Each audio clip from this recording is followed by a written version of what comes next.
ऐसी मतलब कुछ मोटिवेशनल या फिर फनी, मतलब फनी इन द सेंस कि थोड़ा ऐसे दिमाग रिलैक्स हो। कौन सी वाले चैनल, मोटिवेशनल की कौन सी? शायरी भी सुना देंगे, काहे घबरा रहे हो, सब सुना देंगे, मत टेंशन लो।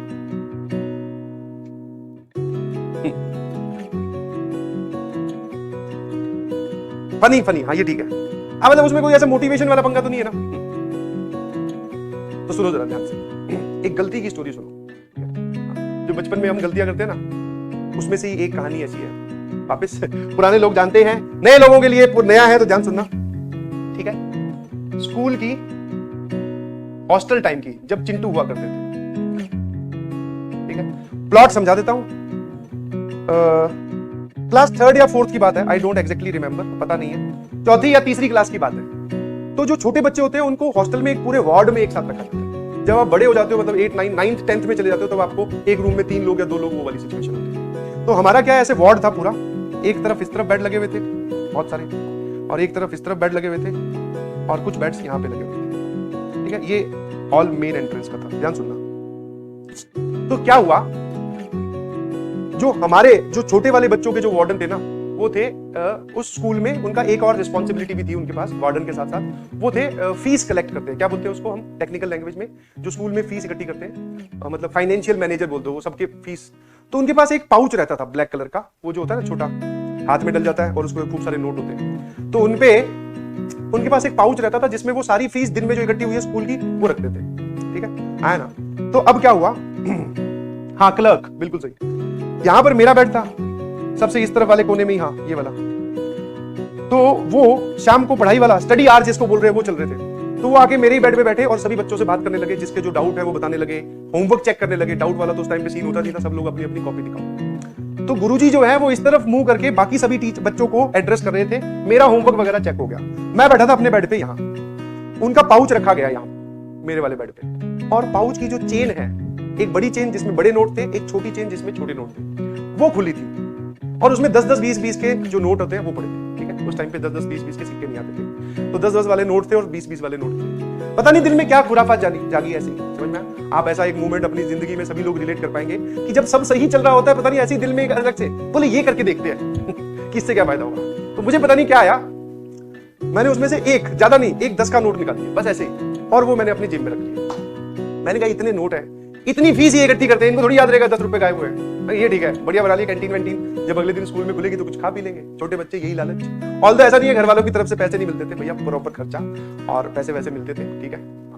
ऐसे ही मैं बोला ना, खुरापाती, ऐसा सबके साथ होता है। जब सही चल रहा होता है, अपने को कहीं मौका मिलता है, बोले ये करके देखते हैं, तो मैंने 10 का नोट निकाल दिया, ठीक है? तो वो यहां से चले गए, रात को सोने का वक्त हो गया, सो गए। सुबह बारी हुई, वापस उठे, वही ब्रश ब्रश पीटी वीटी करो, फिर वापस से पढ़ने बैठो। तो जब पढ़ने बैठे तो यही सर हमारे वापस से क्लासरूम में भी आते थे। तो इन्होंने कॉमन अनाउंसमेंट की कि मेरे पर्स से पैसे निकले हैं, किसी को पता है क्या? ठीक है? और ये सुनते ही मैं जो है ना, मतलब अभी जैसे सफेद रंग का हूं, तो एकदम लाल रंग का हूं, ठीक है? मैंने कहा यार ये क्या हुआ, इनको पता कैसे चल गया कि मैंने निकाले, और निकले कैसे? मैं बड़ा ही कंजूस टाइप का आदमी, 10 रुपए के लिए ऐसे कर रहा है। फिर उसके बाद में सारी चीजें दिमाग के सामने घूमनी स्टार्ट होगी। मैं कहा भैया अब पकड़े जाएंगे, वो पैसे भी अब तक खर्च नहीं हुए हैं, समझ में आया? हाँ, हथियार जो है वो अभी भी मेरे पास ही है, या तो मैं उसको खर्च कर दूं तो मैं बोल दूं मेरे पास तो नहीं है, तो अभी भी खर्च नहीं हुए पैसे, और इसको पता भी चल गया कि भैया पैसे चोरी हुए। तो पहले तो उन्होंने कॉमन अनाउंसमेंट की, उनको शायद पता था कि मैं ही हूं वो, क्योंकि उनको ये पता था ना किसके बेड पे जाके बैठा था। तो उन्होंने कॉमन अनाउंस किया, क्या पता ये खुद आगे आके वो पैसे दे दे। तो मैं तब तक तो चुप रहा, पूरा दिन निकल गया, पूरा दिन घबराहट में निकला, हाँ, ना खाना खाया ना कुछ, और फुल परेशान, ठीक है? मैंने कहा यार 10 रुपए के चक्कर में अब इज्जत का फजीती तो होगी, घर वाले अलग मारेंगे, स्कूल वाले अलग मारेंगे, और बेइज्जती और होगी फालतू। उसके बाद में जब शाम की बारी, फिर से यही वापस सीन आया, वापस रात को पढ़ने का वक्त आया, तो इन्होंने फिर मुझे डराने का एक बढ़िया चीज ढूंढी। क्या इन्होंने बोला, हाँ वो सुना जरा, ये इंटरेस्टिंग है। ये क्या किए, 2 चावल लेके आए, 2 सफेद रंग के चावल, पके हुए नहीं थे। तो वो 2-2 चावल उन्होंने क्या किया, सभी बच्चे जो थे ना, सबके तकिए के नीचे रख दिए, और इन्होंने इस तरीके से डराया जैसे छोटे बच्चों को डराते हैं कि भैया जिसने चोरी की है, सुबह तक उसके चावल ऑरेंज कलर के हो जाएंगे, सुबह तक उसके चावल ऑरेंज कलर के हो जाएंगे। 2-2 चावल रख दिए सबके नीचे, या पता नहीं इनकी कोई टेक्निक थी या सच में ऐसा कुछ होता है, मुझे तो नहीं पता। सबके तकिए के नीचे 2-2 चावल रखे, और ये बोल के चले गए भैया जिसने चोरी की है उसके चावल सुबह ऑरेंज कलर के हो जाएंगे, मतलब उसके तकिए के नीचे जो चावल रखे। मैंने ठीक है, चले गए। बाकी सब बच्चे रिलैक्स होकर सो रहे, उनको पता भी नहीं कौन सी चोरी की बात हो रही है, क्या है। मैं परेशान, मैं भैया 11 बज रहा हूँ, 11 बज रहे, लाइट जला के थोड़ा सा देख रहा हूँ रंग चेंज होना स्टार्ट तो नहीं हो गया। 12 बजे, 1 बजे तक मैं उन चावलों को देखता रहा, मैं इनके रंग चेंज तो नहीं हो रहा। फिर वैसे ही छोटे बच्चे थे तो धीरे धीरे उसी टेंशन में नींद भी आ गई, और सुबह सबसे पहले जाग खुल गई उठने के टाइम से पहले, ठीक है, उठने के टाइम से पहले। फिर मैंने पहले चावल उठा के देखे, मैं कहा यार ये ऑरेंज तो नहीं हुए, ठीक है, बट मुझे ऐसा लगा कि अगर ये लास्ट मोमेंट पे ऑरेंज हो गए तो पकड़ा जाऊंगा, ठीक है। मैं कहा ऑरेंज होंगे और गुरुजी को पता चलेगा तो ये और बहुत सारी चीज मेरी जो है वो ऑरेंज कर देंगे, तो इसलिए मैंने सोचा कि अभी पैसे वापस देते हैं। तो पहले तो जो पूरी हिम्मत थी वो ये थी कि मैं जाके वापस बोल देता हूँ कि मुझसे गलती हुई है, बट अपनी गलती मानू भी कैसे, ठीक है, चिचोरी हरकत थी। तो फिर मैंने क्या किया, वहां पे वो बेड के नीचे कारपेट वगैरह लिखी होती है, तो वो 10 का नोट पहले कारपेट के नीचे आधा फंसा के छोड़ दिया।